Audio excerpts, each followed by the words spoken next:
Alors voilà, nous revoici maintenant sur les slides et on va parler un petit peu d'effet de levier. Et vous allez voir qu'en fait l'effet de levier, même si on en parle énormément, il n'a pas lieu d'être de s'en préoccuper au moment où on va calculer notre risque. Parce que tout simplement, le levier ne fait pas partie de l'équation lorsqu'il s'agit de gérer le risque de perte maximum.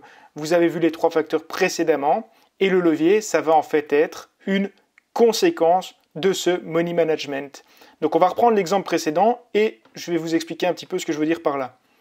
Calcul final, on avait donc pour un risque de perte de 1% sur 10 000 euros, 100 euros, avec stop à 10 pips sur la paire, donc euro-USD.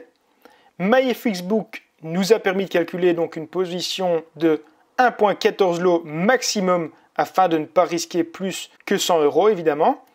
Et du coup, 1.14 lots, si vous avez retenu ce que je vous ai dit au départ, vaut 114 000 euros. Ben oui, un lot c'est 100 000 euros, donc 1.14 lots c'est bien 114 000 euros.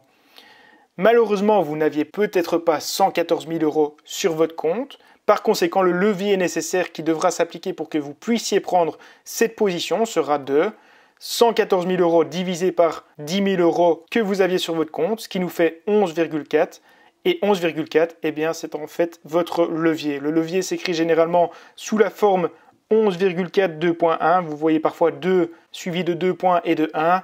10.1, 100.1, certains brokers vous proposent des leviers jusqu'à 500 pour 1 et vous voyez que ici pour une position somme toute classique, avec un capital de 10 000 euros, avec un risque bien calculé, votre levier ne dépasse même pas 15 pour 1. Vous voyez que vous n'avez pas besoin spécialement de choisir des gros leviers sur vos comptes. Tout ce que ça fait, c'est que ça va vous permettre évidemment de prendre beaucoup de positions cumulées. Parce qu'évidemment, si vous prenez cette position ici avec un levier de 11,4 qui vous requiert donc un capital de 114 000 euros, vous allez pouvoir en cumuler, on va dire jusqu'à 10, plus ou moins, un petit peu moins évidemment, si vous aviez un broker qui vous permet d'aller jusqu'à 100 pour 1 par exemple. Donc avec votre capital de 10 000 euros, vous auriez pu emprunter 1 million d'euros. Donc plus ou moins, comme je vous le dis, 10 positions comme celle-ci à 114 000 euros.